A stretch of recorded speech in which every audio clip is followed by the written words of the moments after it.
Rodi Antonino, muli sa Kongreso. Walang iwanan. Walang iwanan. Rodi Antonino, iboto sa Kongreso. Tara na, kay Rodi pa. Si Rodi may dalang pag-asa. Antonino, Antonino, susulong tayo. Gagaan ng buhay, biligaya at aasenso. Antonino sa Kongreso. Yung pinaka-pangunahing nakita ko na nagampanan ko is yung naging personal, yung paglingkod sa mga tao. Isang text o missed call lang, kaya na niyong abutin si Kong Antonino. Tinignan ko kung paano sila matulungan dun sa kanilang mga saka pagdating sa mga kanilang mga farm-to-market roads, pag-aayos nun, paghuhukay ng kanilang mga kanal, at saka pagbubukas ng mga bagong areas na hindi pa natatamnan. Kung hindi man natatamnan yon, tag-ulan lang pag natatamnan kasi walang irigasyon yung mga areas na yon. Isang area dun sa San Antonio, sabihin natin dun sa Along-Along na ginagawa namin ngayon ay yung maglalagay ng irrigation system that will benefit 8,000 hectares ang mabubuksan doon.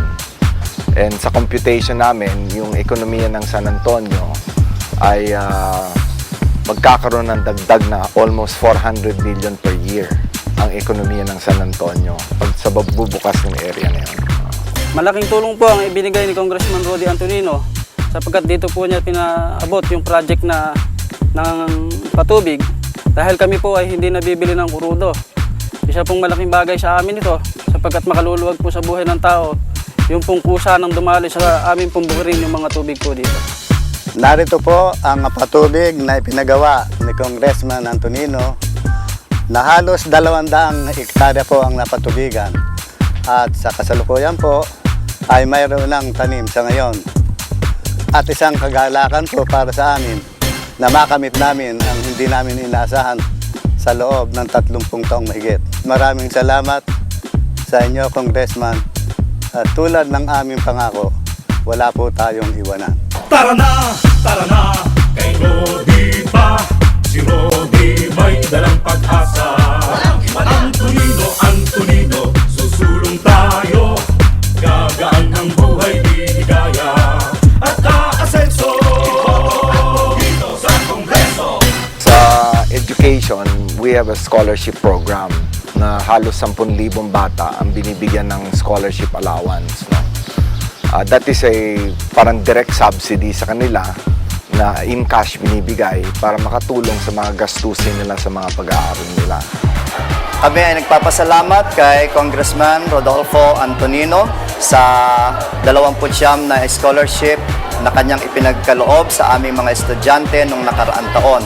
Ako ay isa sa 10,000 scholar ni Congressman Antonino.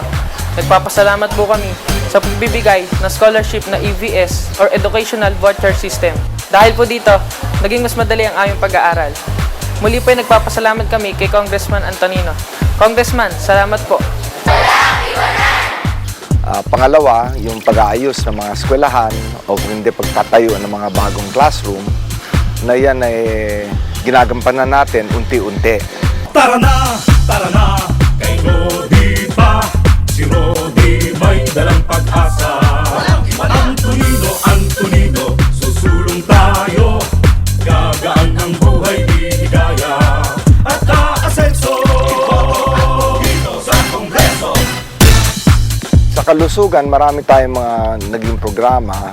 Unang-una, yung mga medical missions. No? Siguro, every quarter of the year, meron tayong medical missions na ginagampanan. At yan ay na-avail ng ating mga kababayan dito sa 4th District. Tapos, on a day-to-day basis, yun lang mga taong nakikita nyo dito ngayon, nagpupunta. Yan halos lahat yan is medical. Dito sa distrito namin, hindi naman lahat kasi nakakapagtapos ng pag-aaral, no? Lalo sa college.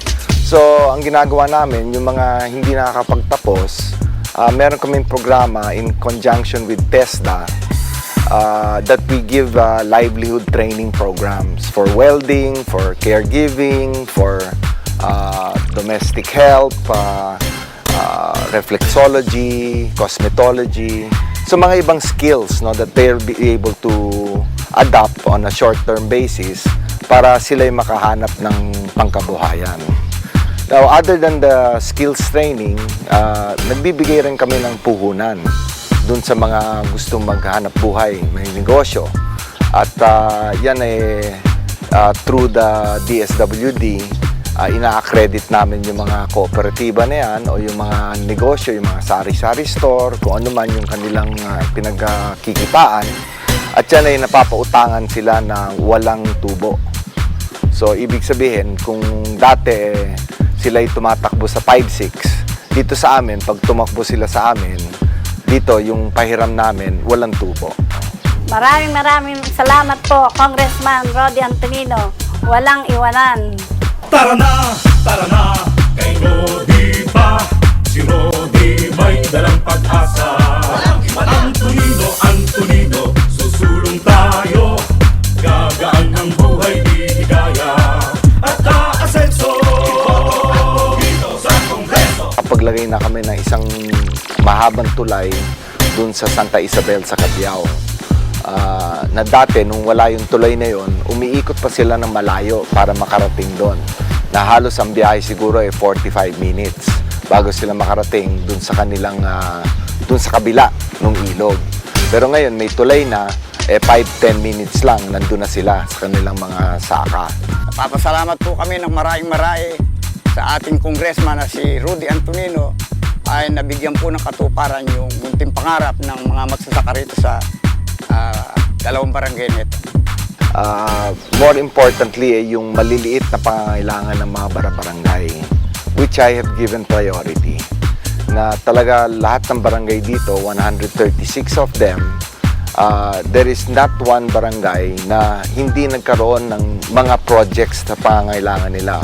Whether that be a barangay hall, daycare center, health center, yung mga classrooms sa eskwelahan, kundi man pagkokongkreto ng kanilang mga barangay roads. No? Malaki po ang pagbabago sa ngayon kasi po naayos po ang palengke, nagkaroon po ng kaayusan.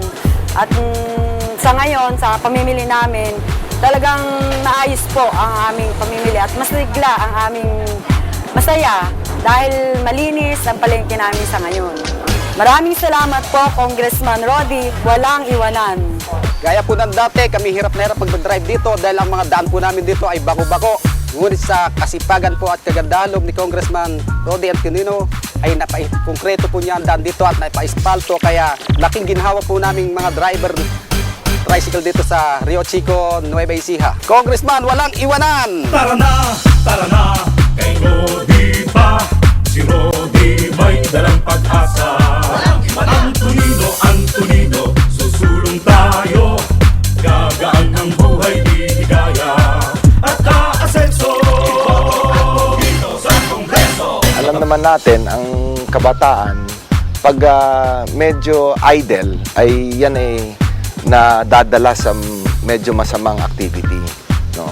So, ang ginagawa namin, kung may mga paliga sila o mga dance contest, tinutulungan natin sila para magampanan yung mga activities na yan.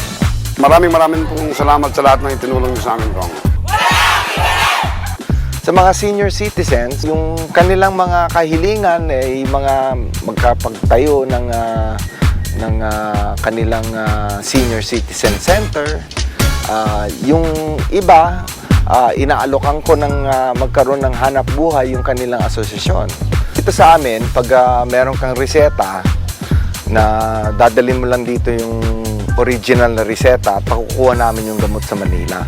At yung gamot na pinakukuha namin, kompleto yung reseta, hindi partial. No? Maraming salamat, Congressman Rody Antonino. Tara na, kay Rody pa.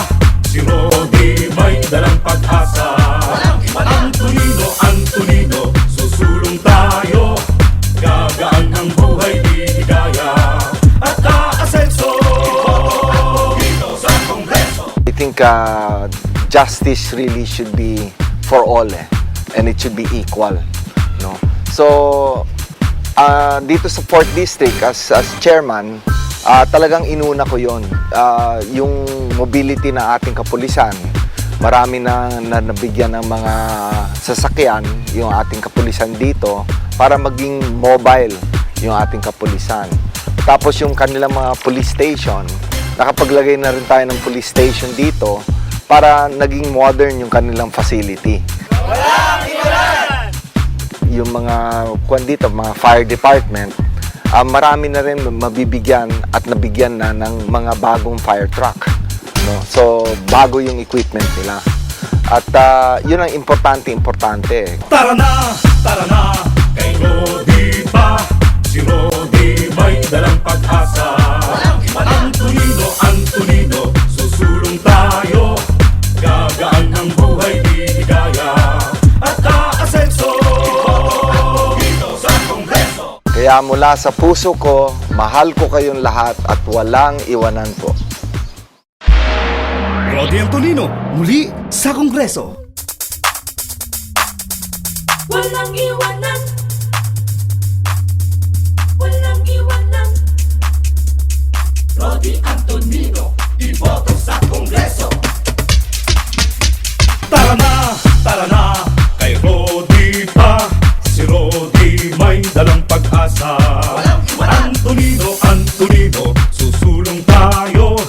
Gagaan ang buhay, bibigaya. At aasenso Sa Kongreso. Kulay at kalsada, bagong kabuhayan. Patubig, abono, patrol ng bayan. Libreng pakonsulta ng kalusugan. 10,000 iskolar, kanyang tinutulungan. Sa Kongreso. Tara na, kay Rodi pa. Si Rodi may dalang pag-asa. Antonino, susulong tayo. Gagaan ang buhay, bibigaya. At aasenso Dito sa Kongreso. matapat, matapang, kayo'y tutulungan. Sa Kongresong sapat, kayo'y ipaglalaban. Nueva Ecija, di maiiwanan. Sigaw ng kanyang puso, mahal ko kayo. Tara na, kay Rodi pa. Si Rodi na siyang pag-asa. Antonino, maaasahan nyo. Ituloy ang progreso, siya'y iboto sa Kongreso. Huwag kalimutan, iboto sa Kongreso. Rodi Antonino. Walang iwanan.